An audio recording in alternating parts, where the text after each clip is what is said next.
All right, gentlemen, ladies, friends. This is the second time I'm recording this. The first time I had no sound. My OBS was screwed up, wasn't detecting my mic. Also happened with the summons video with the should you summon that I will now... I'm going to leave it up there because it's kind of funny that I'm a dumbass. But we're going to go run through this really quickly. And I'll re-record the should you summon part of the Inumaki thing. So, firstly though, this is how I feel right now, by the way. This is what I have done. Okay, Megami and this recollection bit, not necessary, but good to have as a backup. Mahito basically gets one shot. He gets touched by the Mahito at EX2. And Megami can put out some pretty decent damage when it comes down to it. And if you get the break, when you're trying to beat down on Mahito, as in the phase transition, as I'll show you what I mean, Megami is actually amazing for this, because then you're in Megami's domain, you're getting his stuff stacked up, and it's all good and great, but doesn't always... Didn't happen the first time I did this, did happen the second time, so I'm going to try and replicate the second time.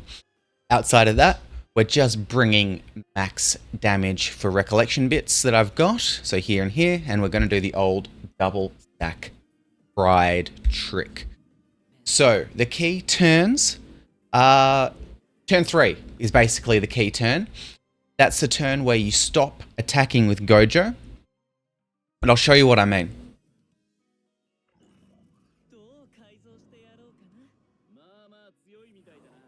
So what happens here is that we basically get going immediately. So we use Yaga, this guy, and we start here and we use this whenever it comes up. Megami, we can pretty much sprint slash every turn. Not every turn, but most of them. And from here, I like to start with Convergence and Strike, so skill 1 rather than skill 3. Either works, as this one has a chance of taunting him to Gojo, which means you're not going to take any damage. And that's good if you don't get the distortion from Kathy. We got the taunt, but not the distort, but that's fine because Gojo's goaded. So we do this again. Normal attack. Grit slashes up. We hit Convergence and Strike once more. Basically, we're trying to minimize any damage that we take. Because if that works, then theoretically you can run another supportive recollection here instead of this one. So, here, we just do the same stuff, Spirit Slash, but now turn 3, recollection bit, or recollection skill, and we start self-buffing with Gojo. We're going to repeat this process until we can get double stacks of Pride. Now, Mahito will come out of the break a lot of the time beforehand, before we can do anything. That's fine, not a huge issue. It just means you've got to fade one attack. That's all it is. So we're going to keep going here. Limitless, keep stacking it up. Keep stacking it up. Perfect. Not the end of the world. From here, get that one turn. That's not a worries. We've got 2 stacks of the thing on Gojo.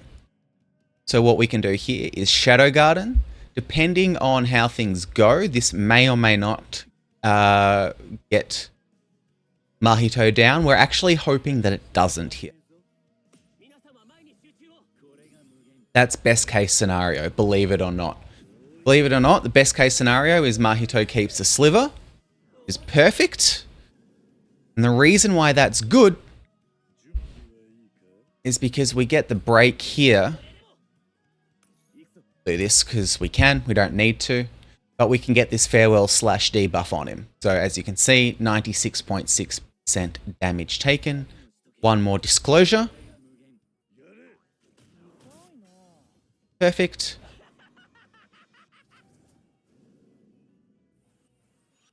Now, here's the big thing that you need to know about this Mahito. See, he just sort of He's very rude, right? But we can keep him in the domain, which gives the first slash. He's got decreased damage taken by 150% and decreased damage taken from cursed skills by 80%. Interesting thing, for whatever reason, Yaga can cleanse this, can take those off. So, recollection skill. We use Kathy. He also takes out these little guys. Then we use this. Curse technique boost. Then we use Farewell Slash to get the damage taken. Then we double stack the Rex skill. And we hit here. And this should break. If not, it leaves us very, very close. But if it breaks, it means you get the 0 withdrawn achievement.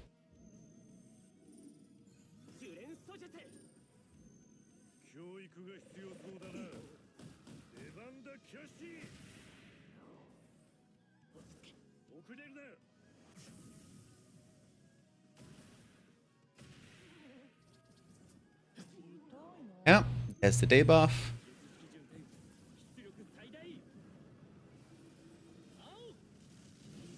Perfect. Easy break. Look at that. Nice and simple if you can time it with Megami. Just to keep the same thing going. Second verse claims everything. But from here, infinite conversion. Remember, we've still got, as I said, look, 2 times, 8 turns. So we've got one more stack of that left. Gojo goaded with all these debuffs. Oh. 3.65. That's that. Fairly simple clear, fairly easy clear. Megami's not the most needed, but you will take probably a withdrawal or two if you use a different character, a different support. It is what it is. Just do what you can. Leave the rest. But this is probably the easiest way to do it. You just don't need to interact at all with the second phase. Let me show you the skill levels.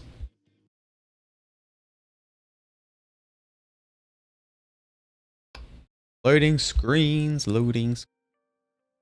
Okay. And obviously this will work for EX1 too. All right. So Yaga, 8, 8, 10, 8. C, 1, 1, 8, 8. Megami, 9, 3, 8, 7. This could go up a little bit, but it's not. The most important one is this first skill. Oh, no, don't care about Toga. He's in here because this is the team I was using for the story event. 8, 10, 8, 10. And Toga doesn't matter. But these are the recollection bits.